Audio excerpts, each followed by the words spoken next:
শুভ সকাল বন্ধুরা, আশা করি সকলে অনেক ভালো আছেন। মাদার কিচেন অ্যান্ড গ্রাম্য রেসিপি ব্লগে আপনাদের স্বাগত জানাই। বরাবরের মতো আজও একটা নতুন ভিডিও নিয়ে হাজির হয়েছি আপনাদের সামনে। প্রথমেই আমি আমগুলোকে ধুয়ে ভালো করে ছিলে নিয়ে একটা মেশিনের সাহায্যে আমগুলোকে এইভাবে কুড়ে নিচ্ছি।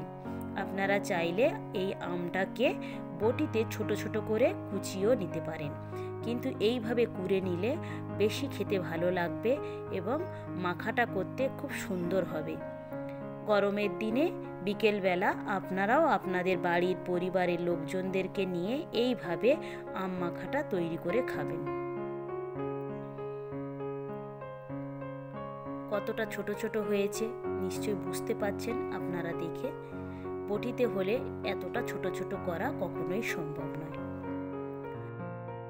আমগুলো সব আমার কোরা হয়ে গিয়েছে। এবারে মাখা করার জন্য যে জিনিসগুলো লাগবে সেইগুলো আমি এক এক করে নিয়ে নিচ্ছি।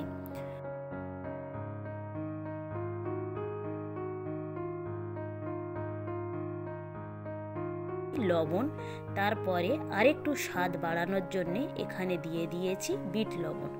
আপনাদের বাড়িতে বিট লবণ না থাকলে আপনারা শুধু লবণ দিয়েও করতে পারেন। পরিমাণ মতো একটু চিনি দিয়েছি, যাতে টক টক, মিষ্টি মিষ্টি এবং ঝাল ঝাল তিনটেই স্বাদ পাওয়া যায়। সেই রকমভাবে আপনারা চিনিটা বুঝে শুনে ব্যবহার করবেন। এই আম মাখাটা করার জন্য সব থেকে মূল পয়েন্ট হলো চিনিটা আপনারা বুঝে শুনে ব্যবহার করবেন, কারণ চিনিটা বেশি হয়ে গেলে মাখাটা খেতেও ভালো লাগবে না।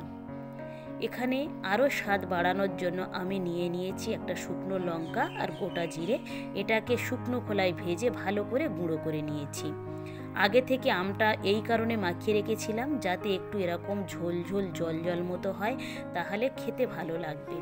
আপনারা চাইলে এই জলটা ফেলেও দিতে পারেন, কিন্তু একবার এই জল সহ এরকমভাবে মাখা করবেন, দেখবেন খেতে বেশি ভালো লাগবে।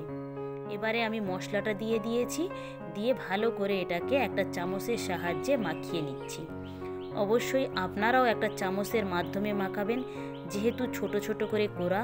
হাত দিয়ে মাখালে কিন্তু দেখতে ভালো লাগবে না এবং অনেকটা ঘেঁটে যাবে।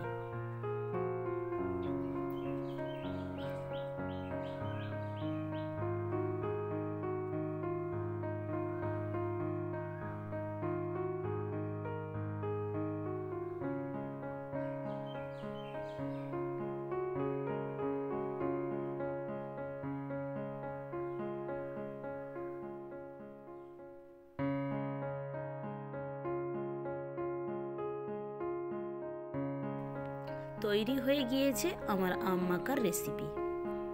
ভিডিওটা তাহলে এখানেই শেষ করছি।